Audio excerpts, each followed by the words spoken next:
Welcome to this week's Q&A. We have some controversial questions and we have some pretty juicy questions that are probably going to rub some people the wrong way. First question, do I think there's a natural limit? Oh, you guys just went for the jugular in this one, didn't you? I absolutely do think that realistically there is a natural limit.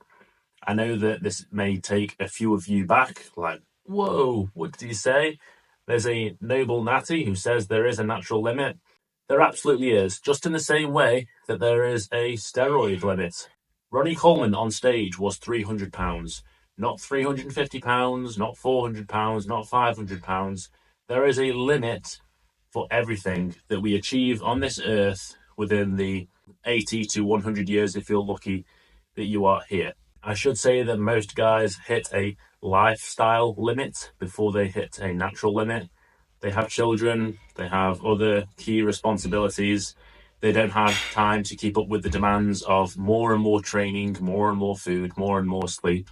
And that's okay, but it's not fair for them to cope by saying that they need roids just because they've started a full-time job and they're not able to hit the gym 3 or 4 days a week. That's consistently.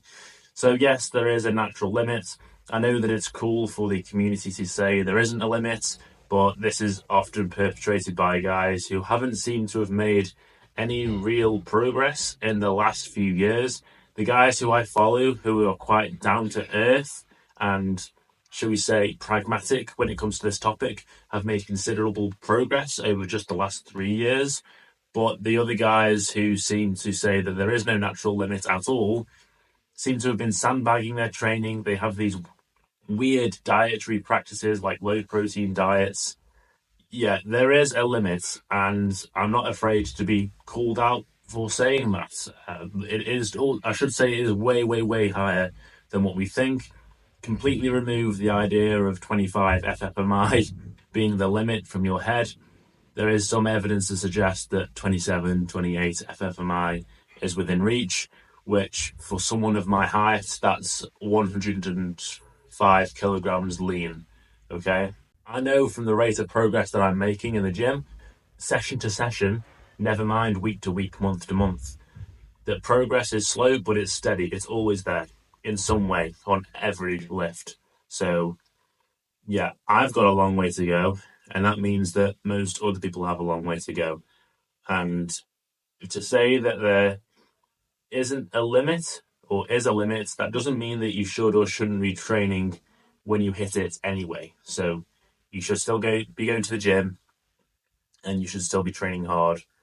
And whatever, man, if you do hit a muscular potential, then just pivot to some other sport, unless you've got competitive ambitions to be a bodybuilder, just go do another strength sport or do martial arts or something where you use your muscle. Next up, is oblique training worth it?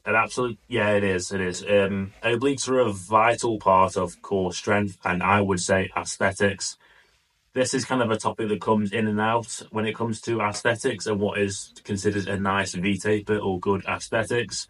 At the end of the day, an underdeveloped weak muscle will never look good on a body that is otherwise very well developed. That goes for any muscle, calves, forearms, neck.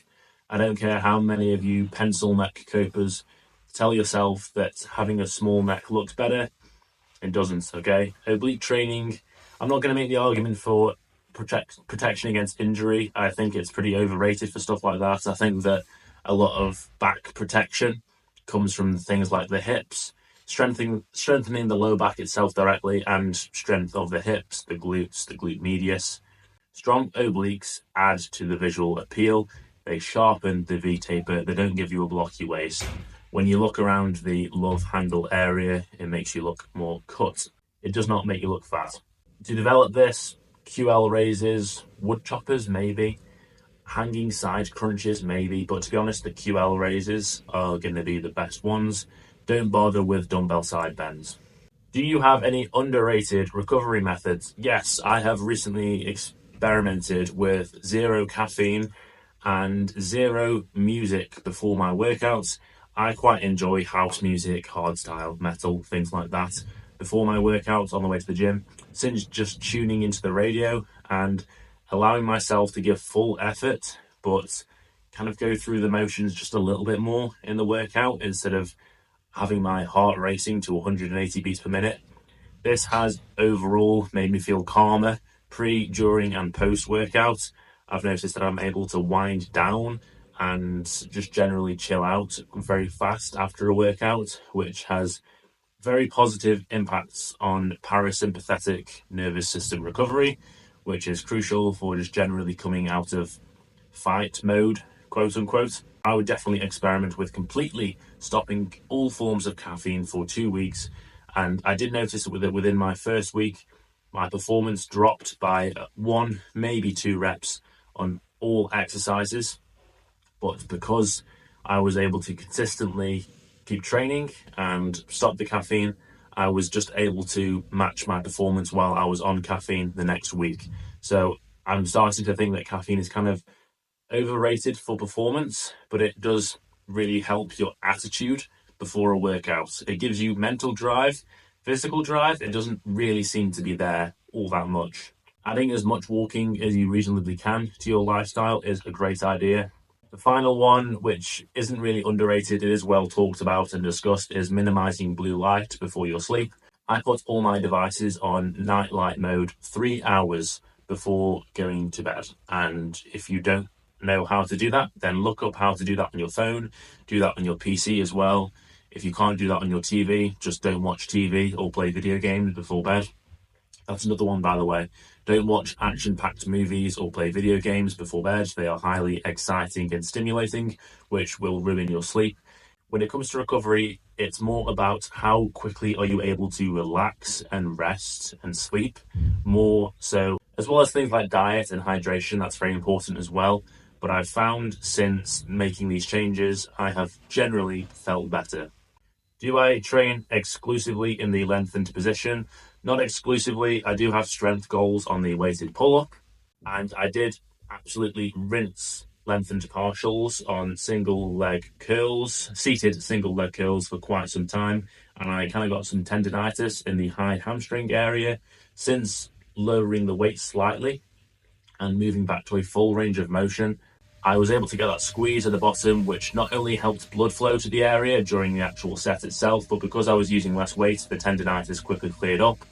I also do full range of motion on preacher curls because it was actually kind of tricky to gauge when the set had actually ended on my reps. It got to a point where I didn't know if I was kind of just momentuming the weight up at the bottom of using a bit of shoulder on the partials. So now it's just a nice smooth full range of motion, and I find that way more easier to measure. So I would say currently that those are the 3 main exercises I do full range of motion on.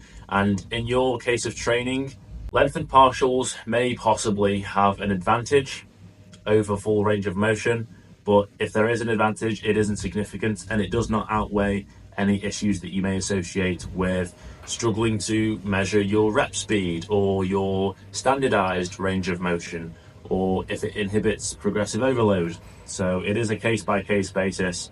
Lengthened partials are worth it, but don't let it come to the expense of other fundamentals of training. That's a wrap for today's Q&A. Just a short one today. Maybe the next video will be more on cutting, so if you have any questions about that, or if you have any questions about this video, then drop the comments below and I will answer them in the next video. Peace.